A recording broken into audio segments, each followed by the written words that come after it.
Oh.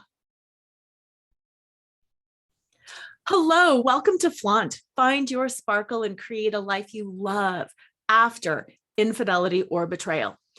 Today's guest is an incredible author.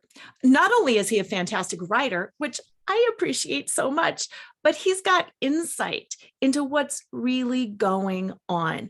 And I don't know about you, but for me, figuring out what is really going on is such a driving force. Whether it is infidelity and betrayal, or it's just an impasse that you've come to in a relationship. So many of us spend so much time and effort saying, what is going on here? Why is this so hard? And why can't I make this work? So with that, today's guest is Terry Real, and he is the best-selling author of the book, I Don't Want to Talk About It, Overcoming the Secret Legacy of Male Depression, which I know many of you have read. And if you have not, I highly recommend it. Not only for your relationships, but if you have sons. This has helped me with my own sons enormously. He's also written, How Can I Get Through to You? Reconnecting Men and Women. He's a practicing family therapist. He's been one for more than 20 years. He has lectured and given workshops across the country. And in March of 2002, he founded the Relational Empowerment Institute. His work has been featured literally all over. NBC Nightly News, Today, Good Morning America, and of course, Oprah. His latest book is what we're going to focus on today. This book is called Us, Getting Past You and Me to Build a More Loving Relationship.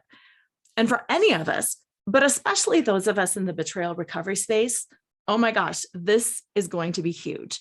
So with that, welcome to the show, Terry. I'm so honored to have you here. Oh, thank you. It's a delight to be here with you. I appreciate it. Let's dive right in on this book, Us, Getting Past You and Me to Build a More Loving Relationship. Wow. Tell us more about that and what inspired you to kind of create this kind of a work. You know, I think it's particularly important for the people who are listening in today who are coming back from betrayal or infidelity. It goes like this. What we know is that our autonomic nervous system scans our body 4 times a second, saying, am I safe? Am I safe? Am I safe? Am I safe? And if the answer is yes, I'm safe, then we stay in the wisest, most mature part of our brains, the prefrontal cortex, the part of the brain that matures last in us as individuals and that evolved last most recently in the species. It is the thoughtful, deliberate, able to stop, take a breath, and choose part of us. If the answer is no, I'm not safe, and who on the receiving end of infidelity ever feels safe, then what happens to us is that a more primitive part of our brain lights up, and we are literally taken over. We are trauma triggered. We are flooded with a more primitive part of the brain that is not about us, that loses that sense of relationship and the whole and connection. And it's all about me, me, me, me, me. It's about survival. It's fight or flight survival. And when we're in you and me consciousness, which is literally a different part of our brain and nervous system, we don't remember the relationship. What we remember is you and I are adversaries. We are in a win-lose battle. The world is a zero-sum game in which one of us wins and the other one loses. And it is a power contest between the two of us. And when you are in that part of you, I call it the adaptive child part of you, when you're in that part of you, nothing good will happen. You will not solve anything. You will not make anybody feel better. All you're going to do is act out some immature agenda. And if I may, Laura, I in the book, I talk about 5 losing strategies that's part of this more primitive adversarial you and me consciousness. You ready? Yes, please. What you're going to be about when you're in your adaptive child part is proving that you're right or controlling your partner. I will be happy if you only. Or, and this is a big one after you've been betrayed, unbridled self-expression, ventilating. You did this 2 weeks ago, you did that. You son of a bitch, last year you did that. You always, you never, you are, and you're off to the races. Unbridled self-expression. Retaliation, like in a retaliatory affair, for example. I'm going to hurt you the way you hurt me, so you understand what you did to me. And withdrawal. Leave me alone. I don't want to talk to you. Control, being right, controlling your partner, ventilating, retaliating, or withdrawing. These are all strategies of that immature part of you I call the adaptive child. It will never resolve anything. And so what this book is about and teaches people is in the heat of the moment, when you're triggered, how to cultivate the practice of taking a breath or 10 or walking around the block or calling a friend or having a little talk with the little girl or little boy who lives inside of you, chilling yourself out, getting yourself recentered. I call it remembering love. Remembering that the person you're speaking to is someone you care about, they're not the enemy, and remembering that the reason why you're speaking is to make things better between you. If you're not centered in that place, I have great advice for you. Shut up. I love that. I love so much of that because you also talk about, like in the book, about this whole winner takes all culture. And it's so easy, I think, even when we want to be in a healthy, happy relationship, to get stuck in the mindset that I deserve this and I can take this and I am right and I'm going to make you see. And too often we lose sight of the fact that the person we're hurting the most truly is ourselves. That's right, because we're born to be relational. We're born to be connected. And some of the book, Us, is literally a critique of what I call the toxic culture of individualism. And I even go into the history of the idea of individualism. What we know is that neurologically, we're not freestanding individuals. We don't self-regulate. We co-regulate each other's nervous systems all day long. We're born to be social. But what happens when you've been betrayed is that cultural movement toward individual empowerment takes over, and everybody and their sister is going, you go girl, you give them a piece of your, my pal Esther Perel, I'm sure you know her, talks about what she calls the new shame, which is taking the son of a gun back. Yes. And I'm working with a woman right now who's getting over a betrayal. Her husband has done a complete transformation under my guidance. He's a completely different kind of guy. He's living a different life, and her two teenage kids hate him, want nothing to do with him because he's hurt mom. And she wants to she kicked him out of the house, and she's ready to bring him back in. And she has to face down her kids, her mom, her therapist, her 12-step sponsor, all of her friends, and say, excuse me, I'm sorry, I love this guy, I want him back. When everybody is saying, be self-respecting, stand up for throw the bomb out. And I'll tell you, over and over and over again, I see perfectly workable marriages destroyed because of this push for individual rights and individual empowerment. You know what? 2/3 of couples who go through an infidelity survive it. And that's not even factoring in getting help. I don't want someone who's been through an infidelity to merely exist. I want them to use the infidelity as a springboard to transform each of the two partners and transform their relationship. But with the right help, you can do that. Absolutely. And I'm so glad that we went there because my listeners are very familiar with my story. My husband cheated on me for 15 years with 5 different women. We are together and we are happier because of it. That infidelity, coupled with your book, I Don't Want to Talk About It, helped him deal with his covert depression, helped bring that to life so it became overt depression, helped me understand what is going on with his anger, what is going on with his acting out. Oh, hey, this thing called trauma, it's real and it's significant, and we can't just cover and hide it. And that helped. And sometimes I shudder to think, if I would have followed the traditional, individual way of fight him, take him for all he's worth, make everybody mad, prove you're right, going down this list of things, withdraw, retaliate, blow up on him. Yeah. Yeah. It would have created more pain for me. It would have created more pain for my kids. It would have destroyed him. It would have created more pain in the world and less relating. And what I need is healthy relationships. That's right. And it's all about whether the person who cheated on you will transform or not. And that's often with help, with good therapeutic help. And a lot of therapy is not particularly helpful. The therapist has to be willing to take the son of a gun on. And most therapists are too nicey and won't do that. But you find yourself a good therapist. I've trained therapists in my model. I have thousands of therapists around the country. Go to my website, terryreal.com, and we'll get you a relational life therapist, somebody trained in my method. And one of the things that distinguishes relational life therapy from other therapies is we don't just focus on shame, we also focus on grandiosity, not just inferiority, but superiority, being above the rules, being entitled, looking down your nose at your partner, all of which is characteristic of cheaters.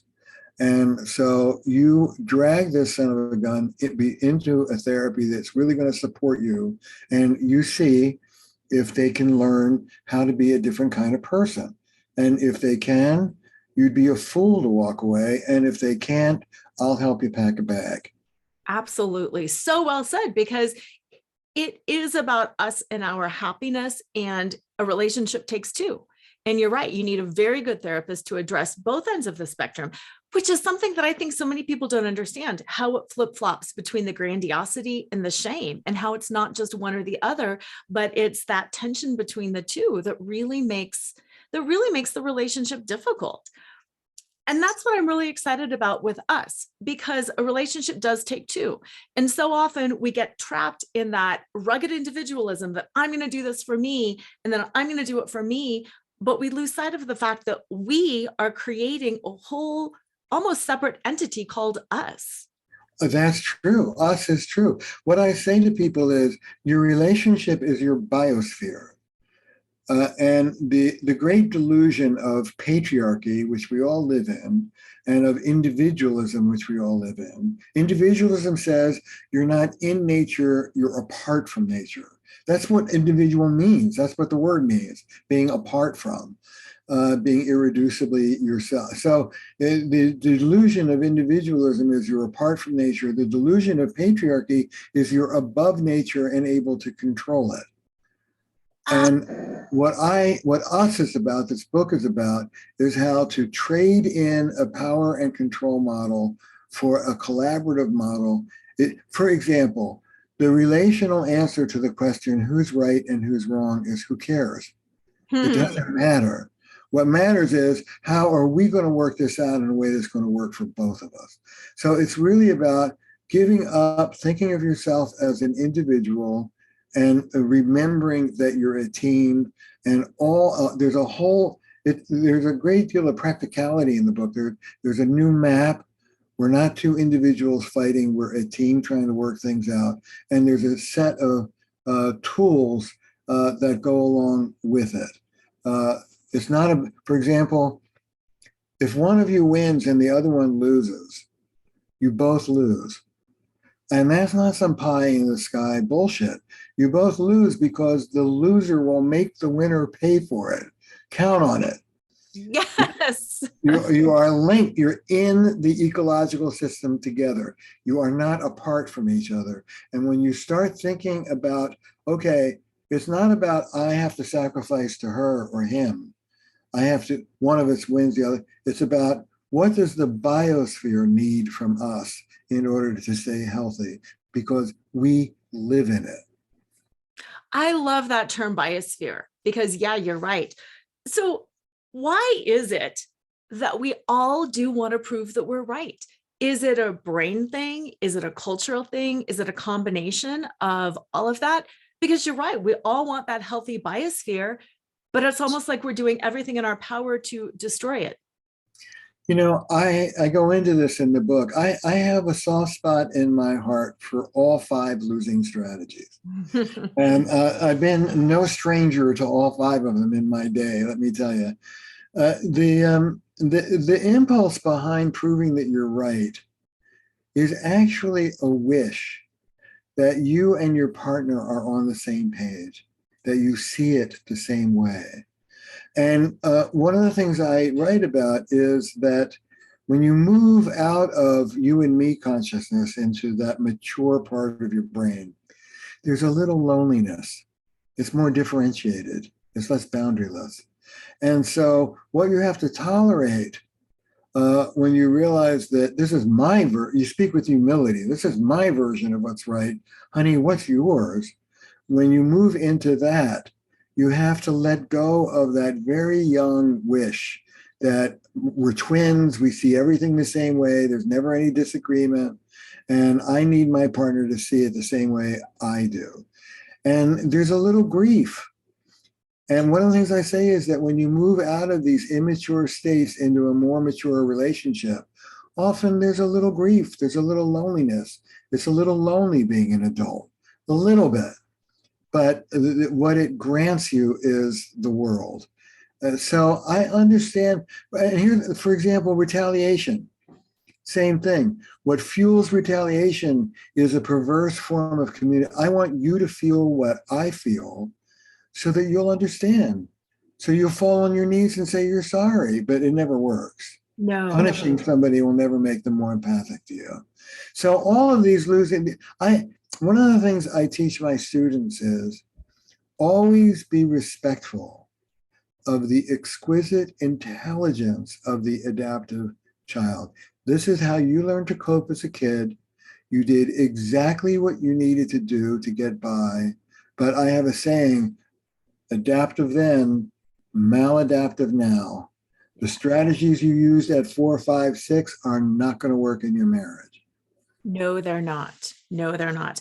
I like how you pointed out that there's some grief and there's some loneliness around that, because so many of us, myself included, still hold this romantic vision, this romantic ideal that, Prince Charming will come in and sweep us off our feet and that there will be happily ever after.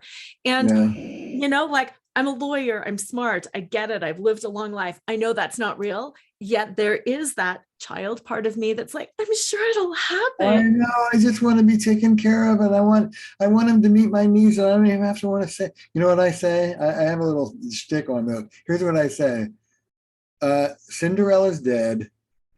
Prince Charming probably just got out of rehab, and if you want it, girl, roll up your sleeves and fight for it, because that's what it's going to take to get what you want. Tons have been written about how women don't have voice in their relationship. Yes. Okay, well, find your voice and stand up for yourself. But one of the things, and again, I think this is really good for your listeners on this topic. Let me see if I can do it. Bear with me for a moment. I'm going to fade back and be a little abstract. Under patriarchy, which is what we all live in, we are fish, and patriarchy and individualism is the water we swim in. Under patriarchy, you can either be connected or you can be powerful, but you can't be both at the same time. Because power is dominance, it's power over.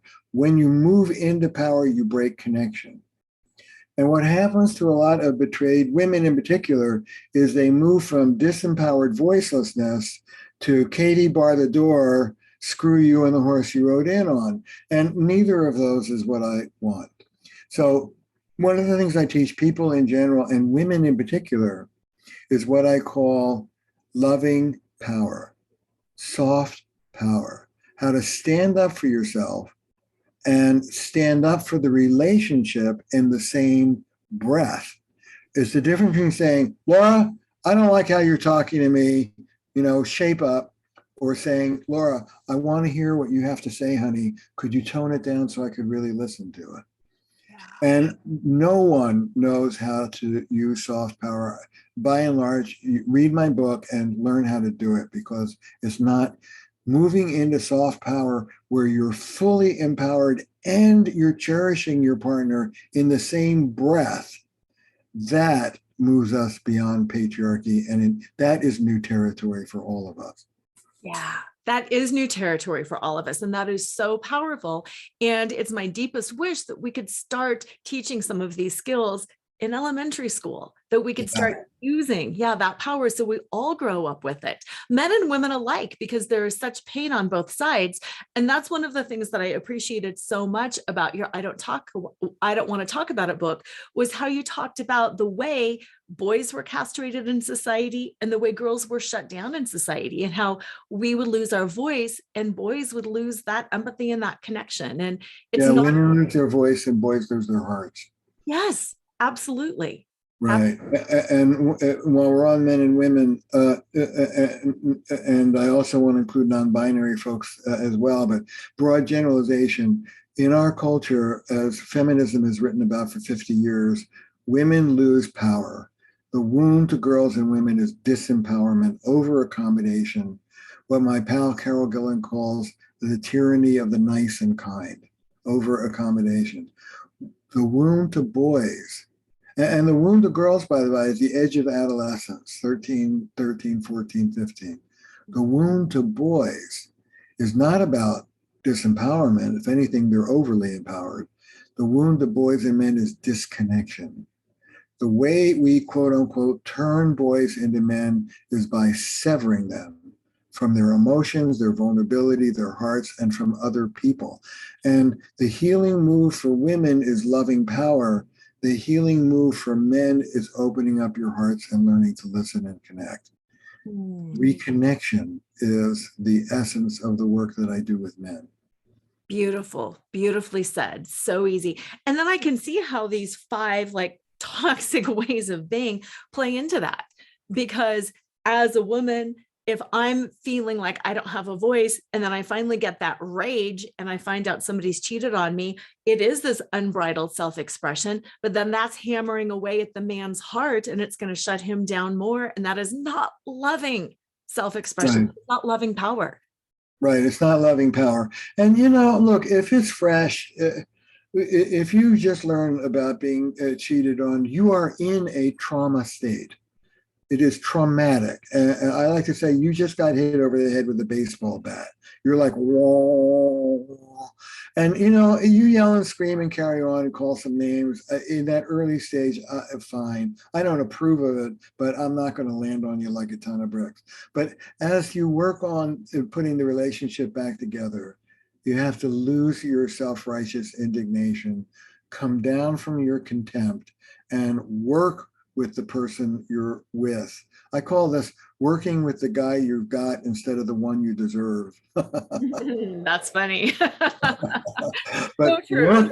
work with the person that you're with and teach them how to be a better husband, lover to you. Yeah. Now that goes right into kind of that second step that you were talking about, controlling your partner. What is the difference between guiding and showing somebody how you want to be treated and control? Because I know there's sometimes a fine line there. Well, first of all, it's the difference between a request and a demand. A request is, hey, this would be really important to me. Could you please do it? A demand is, do it or you damn well wish you had. And requests are great and demands are toxic. Unless it's a bottom line. And there is a place for bottom lines. Go into rehab for your drinking or we're done. Cheat on me again and we're done. These are perfectly fine. And, oftentimes the other person, well, that's an ultimatum. At which point I go, yeah. Right. Okay. Yeah. They're not controlling you. You can choose to not go to rehab. You can choose to go cheat on him or her again. But if you do, they won't be around.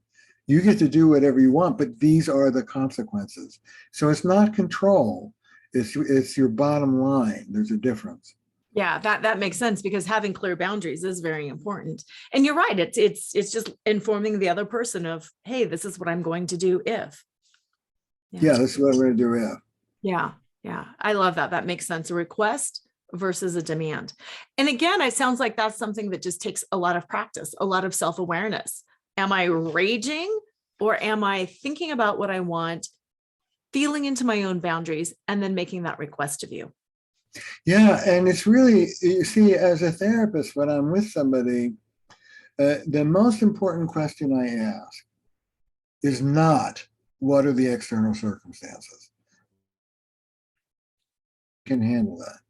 It's not even what, which is very important. What's the choreography? What's the dance beat? You know, the more she pursues, the more he distances, the more he distances. That's important, but that's not the most important. The most important question is this: which part of you am I speaking to?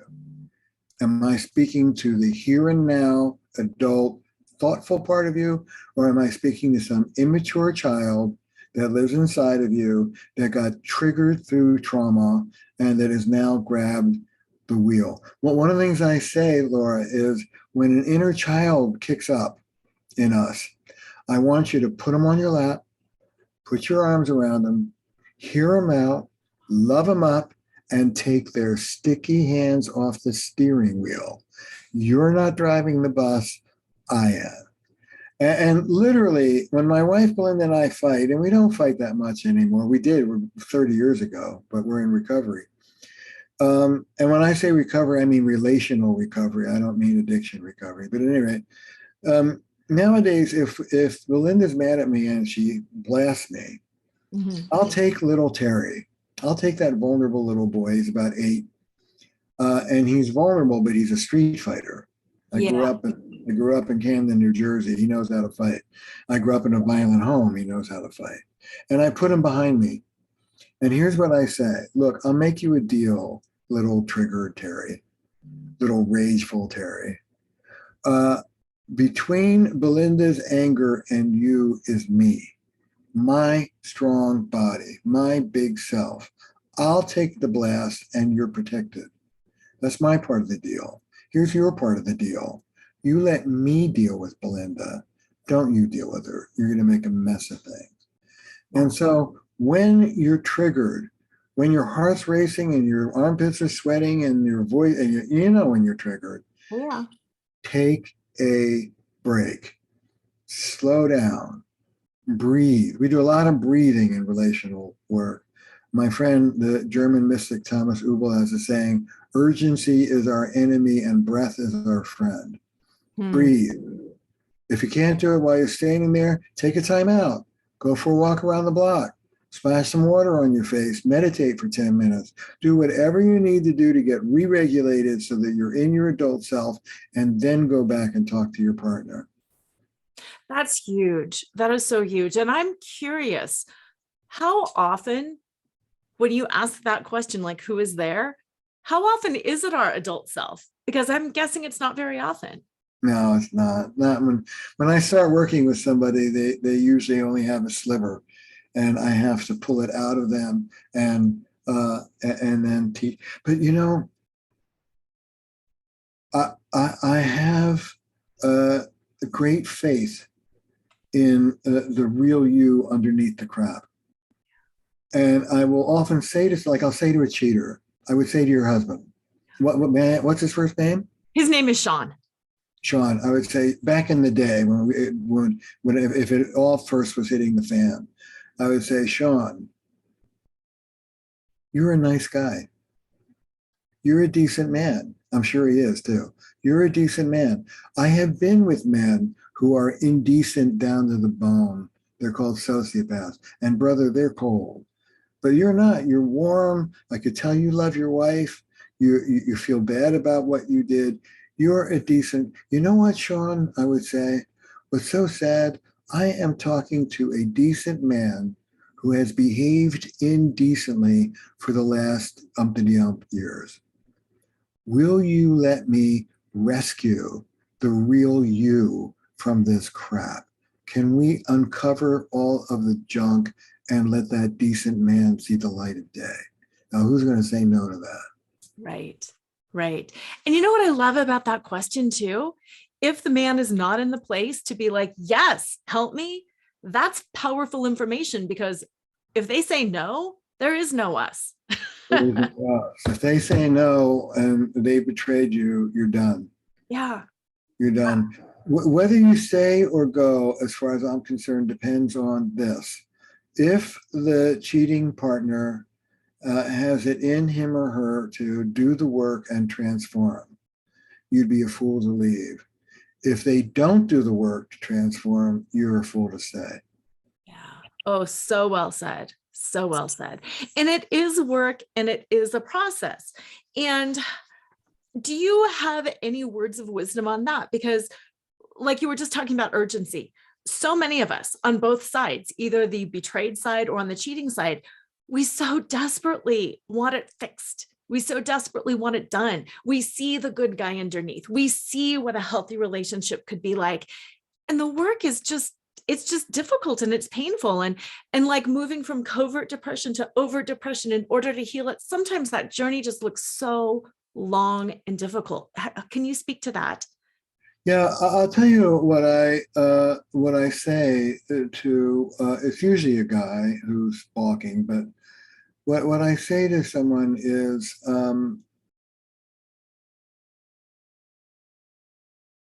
what kind of parents did you have? What kind of parent do you want to be? What do you want to pass on to your children? And I bring in the children. If I can, it's the height of presumption to quote yourself, but I like to quote from I Don't Want to Talk About It. Here's the quote: family pathology rolls from generation to generation like a fire in the woods, taking down everything in its path until one person in one generation has the courage to turn and face the flames. That person brings peace to his ancestors and spares the children that follow. And I'll tell you, I specialize in tough guys. And a lot of these tough macho guys will not do the work for themselves, will not do the work for their quote unquote witchy wives, but they will do the work to spare their children. Wow, that's powerful. That is powerful. And yes, the whole generational impact of trauma is so significant. And I'm so, so thankful that, you know, people like you are out there writing about this, that you've got the Institute, that you're doing the work with these men, not only to save our ancestors and ourselves, but definitely to save our children as well. Yeah, there's an old AA saying, pass it back or pass it on. Huh. We've all been dealt a hand of cards. We all evolved our adaptive strategies as children to cope with whatever was being thrown at us. We can either play them out or we can change the hand. And that's the great miracle that is offered to us if we take it. Mm-hmm. I love that. Play it out or change the hand. And that kind of fits right in with retaliation, because I think retaliation is playing it out. Well, I'm going to do this to you and now you're going to do it. And it never ends. No, it never ends. None of those losing strategies ever end. Ventilating is endless. And you know, therapy has been a great aider and abettor of ventilating. I had a gal slam into my office, you know, with her cheating husband. And it was like, you son of a, yeah, and it was just a stream of verbal abuse.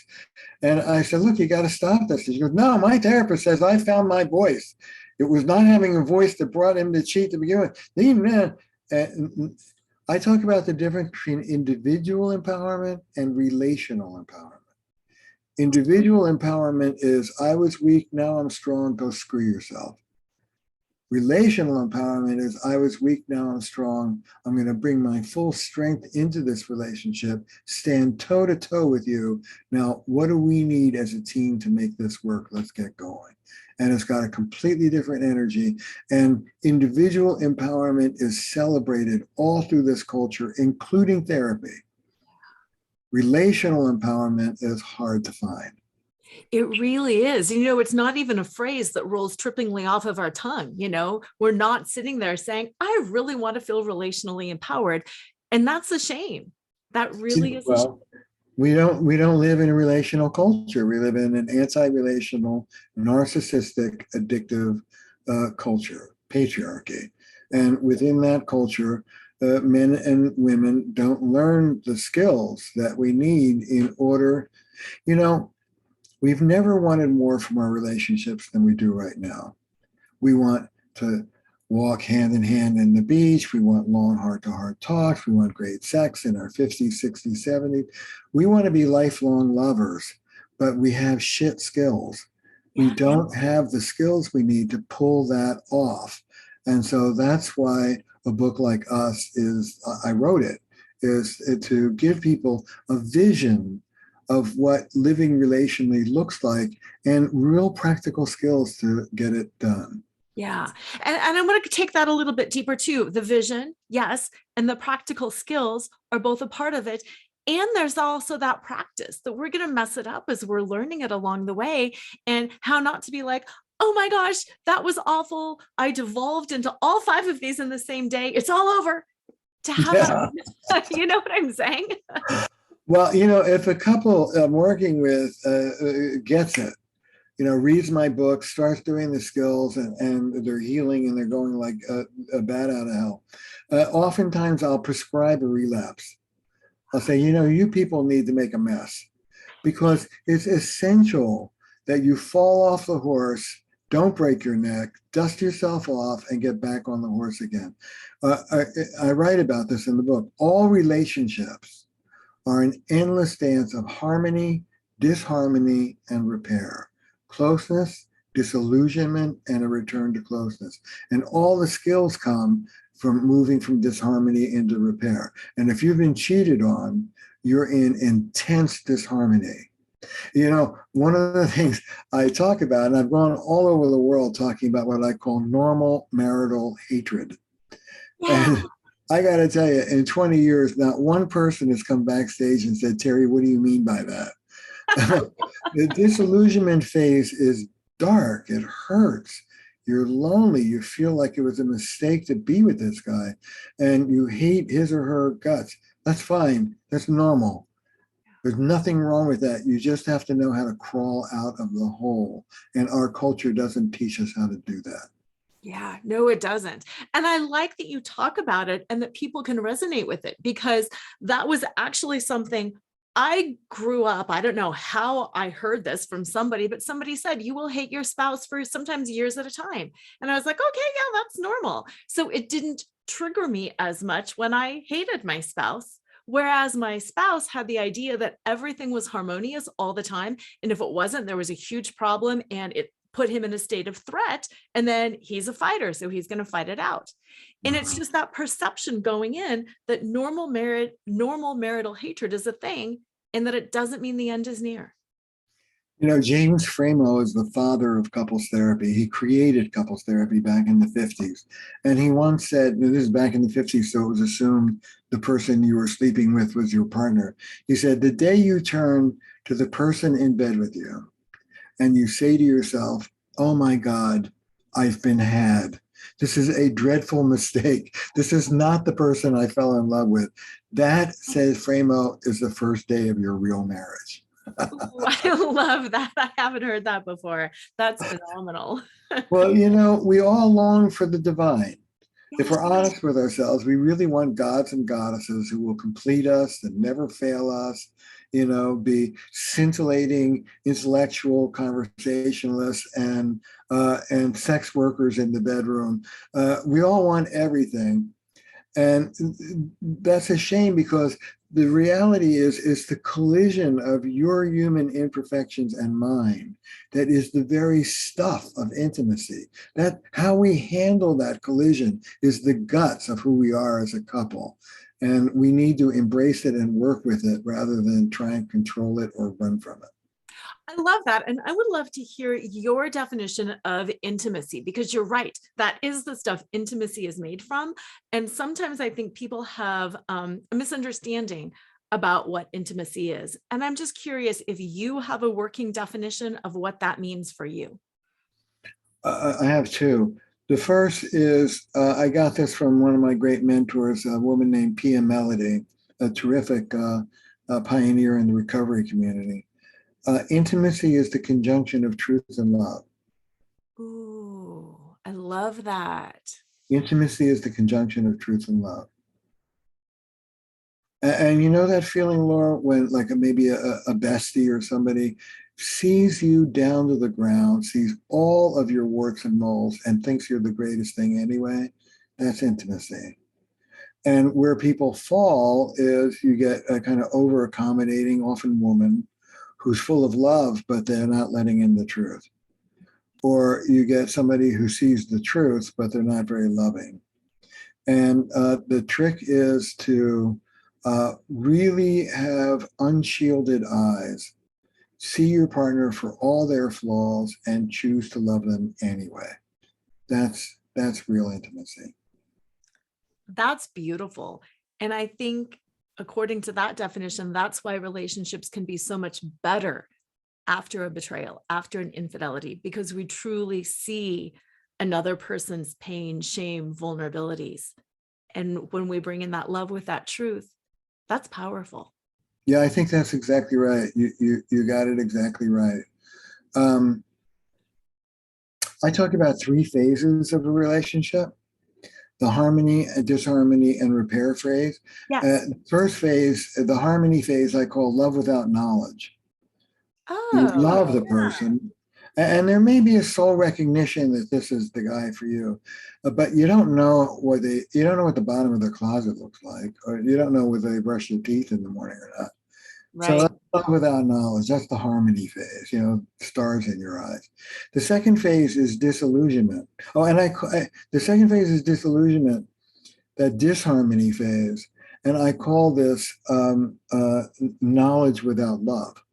Hmm. Now you see your partner in all their imperfections and you are not happy. Right. And then the third phase I call knowing love. That's the repair phase. I see exactly what kind of jerk you are, but you know what? What the hell? Come on in. I'm a jerk too. Would you like a cup of tea? And that's where I want us to head. Knowing love, the conjunction of truth and love. That's so, so beautiful. And in our patriarchal society, with all of the social media and the idea that women have to be size 2 and men have to be these amazing buffed up providers, that's a high bar for a lot of people to get to, because we all think we have to be perfect, and that only when we're perfect can we get there. Yeah, I talk to women about working with the guy you've got instead of the one you deserve.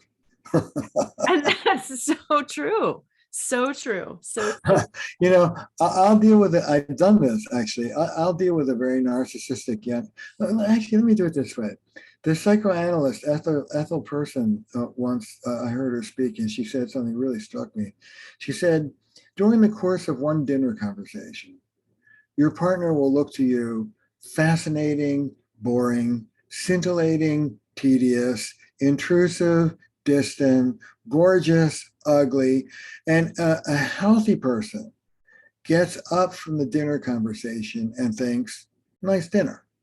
An Yeah. immature person thinks, if I was with the right partner, I wouldn't be feeling all that. Oh, that's huge. Yeah. So it's really about embracing our imperfections with one another. I'll have these very narcissistic guys with their lists of, she's got to be 6'2", have 32-inch legs, speak 5 languages, and I'll actually have them give me the list. The biggest one guy came in with an 18-page list of all the qualities of his ideal woman, and I read them all out loud. And then I turned to him and I said, the only problem here is if you could find this girl, why would she be interested in you? No kidding. No kidding. Wow. That's a lot. 18 pages. That's kind of, Yeah, that was pretty steep. I yeah. ask people to do what I call a relational reckoning. If you're asking yourself, should I stay or should I go? Yeah. This is a tool, and it consists of one question, but it's a complicated question. Here's the question. Okay. Am I getting enough in this relationship to make grieving what I'm not getting worth my while? Ooh. Am I getting enough in this relationship to make grieving what I'm not getting okay with me? And grieve we do. Grieve we do. I got to tell you, Laura, if I want to help Belinda, my wife, fall asleep, all I have to do is give her one of my academic articles. She's out in 5 minutes. Right. And, I'll be out with friends, and there'll be some super intellectual person, particularly a woman, particularly a pretty woman, and we'll get into a back and forth. And Belinda will go, "Why don't you have those conversations with me?" And I say, "Well, she was awake." That helps. But I'll look across the room at some super intellectual gal, and there'll be a pang in my heart, and it'll be like, "Oh God, I wish Belinda was more like that." Oh well, too bad. But there's so much else that I adore and get nurtured by that I'll feel the pang and let it go. Yes. And that's a mature adult, as opposed to feeling the pang and feeling like I have to change her or change partners. Yes. And that goes back to that belief that we have to have all needs met by one person, that they are the god or the goddess and they do it all for us. When in reality, no, we get nurtured by a lot of different relationships for a lot of different reasons.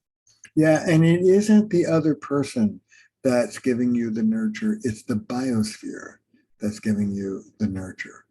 Very good point. Very Yeah, good point. yeah. Belinda is feisty. And I have been in my younger day with more sort of overtly adoring, accommodating women. And Belinda can be a real pain in the butt. She's such a pain in the butt. She thinks that I can be a pain in the butt. How sick is that? Post it. But it isn't. And sometimes I'll long for that kind of young, idealized adoration. But that's not what I'm getting from this relationship. What I'm getting from this relationship is that I thrive. Yes. And I don't look to Belinda for me to thrive. I look for our marriage for me to thrive. It's a big difference. Yes. Yes. A big difference. And I think that is so valuable, especially for the listeners of this show, to be able to reframe themselves, their partner, the situation into the idea of what is the biosphere that I want to create? What is a biosphere that I will thrive in? And how can I let go of maybe some of these 5, toxic behaviors and learn some new skills in order to create something that will be healthy and good for me? So I'm not in pain. I'm not grieving. I'm not constantly in the state of fight, flight, or freeze. So I can be just healthy and connected. Yeah, I'll look at Belinda or she'll look at me and we'll bow, literally nod our heads and say, honey, I just want to thank you for giving me this opportunity to work on myself. I love that. Yeah. Yeah. My husband and I have a loser hand signal that we always Right. It's like, oh, you were such a loser because now I have to address that. Thank you. Well, where can people, first of all, find this book, find your other books, and also get in touch with you and your institute? Because what you do is so powerful. And I know that you can't do it for everybody, but yes, you've trained other therapists around this. And where can they learn more? Just go to my website. Just go to terryreal.com, TERRYREAL. The new book comes out June 7th. You can pre-order it now, but it comes out June 7th. And it would really help me if you got it around that date, because that's what the New York Times tracks. Buy the book, go to my website. I've got a beautiful tool on the website, how to track where you are as a person up, down, boundaryless, walled off, how to track your partner and the relationship. That's a free tool you can use. And there are all sorts of resources. There are therapists that are certified, but also workshops and a lot of things that are waiting for you there. Wonderful. Check him out, listeners. His work has been absolutely transformational, not only to myself and to my clients, but to my husband too. And in order to create the kind of biosphere that I have wanted to survive and thrive in, this work has been very instrumental. So absolutely check it out. I will put everything in the show notes as well. And as usual, always remember to flaunt exactly who you are, because who you are is always more than enough.